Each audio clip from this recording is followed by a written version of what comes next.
के चरण दर्शन हो रहे होंगे वृंदावन में। साल में एक ही बार होते हैं ठाकुर जी के चरण दर्शन। इसके पीछे भी बड़ी सुंदर लीला हमारे ब्रज में बताते हैं कि जो ठाकुर जी के चरण देख लेता है उसको नरक नहीं जाना पड़ता, उसको नरक के दर्शन नहीं करने पड़ते। तो एक दिन यमुना जी ठाकुर जी से बोले कि हमारे भैया आपसे मिलने आए हैं, मतलब ठाकुर जी के साले साहब। कौन है ठाकुर जी के साले? यमराज। ठाकुर जी ने कही कहो भैया साले साहब कैसे आए?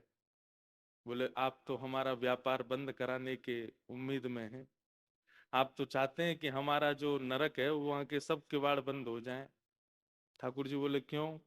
बोले बिल्कुल अनावृत निरावृत चरणों के दर्शन आप सबको करा देते हैं, लोग कुछ भी करके आते हैं आपके चरण देख लेते हैं और नरक दर्शन नहीं करना पड़ता। फिर संचिंतयेत भगवत चरणारविंदम वज्रांकुशध्वज सरोरुहलांचनाट्यम उत्तुंग रक्त विलसन नख चक्रवाल ज्योत्स्ना विराहत महद हृदयांधकारम।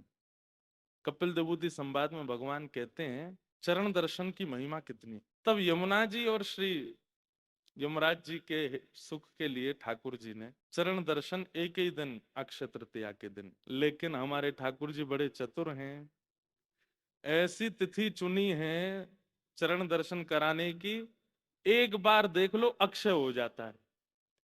आज अक्षय तृतीया है, आज अगर आपने ठाकुर जी के बिहारी जी के चरण देख लिए तो 365 दिन के दर्शन हो जाएंगे एक साथ ही, अक्षय हो जाता है। आज जो करो सब अक्षय हो जाता। अक्षय मतलब जिसका क्षय नहीं हो सकता, जिसका नाश नहीं हो सकता। आप चाहे उसके बाद में अपना व्यवहार स्वभाव पाप युक्त कर लीजिए, लेकिन आज के दिन जो किया गया है उसका क्षय कोई पाप नहीं कर सकता। इसलिए अक्षय तृतीया ठाकुर जी ने आज का दिन चुना अपने चरण दर्शन का, कि अगर आज हमारे दर्शन, तो ठाकुर जी बोले एक दिन चरण दर्शन कराएंगे, तो यमराज जी बड़े खुश हो गए। लेकिन फिर भी यमराज जी के यमलोक में भीड़ नहीं हुई। यमराज जी बोले अब तो एक ही दिन दर्शन करा रहे हैं बिहारी जी, फिर क्यों भीड़ नहीं हो रही? तब पता किया कौन सी तिथि को करा रहे हैं, बोले अक्षय तृतीया को करा रहे हैं, इस दिन करने से अक्षय हो जाता है।